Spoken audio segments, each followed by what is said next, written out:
బాధలు ఎవరికి లేవా? అందరికీ ఉంటాయి. అయితే వాటిని బయటకి చెప్పుకోకండి. బయటకి తరిమేయండి.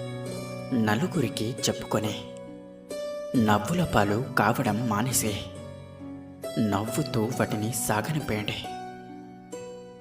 ఆనందంగా ఉంటారు. దారి ఎంత కఠినమైనా కలిసి ఉండాలి అని నిశ్చయించుకున్నాక కడదాకా కలిసి నడవాలి. తప్పదు. ఎందుకంటే మిమ్మల్ని నమ్ముకున్న ప్రాణానికి మిమ్మల్ని మించిందేదే ఉండదు. గుర్తుంచుకోండి. కంగారు పడకండి.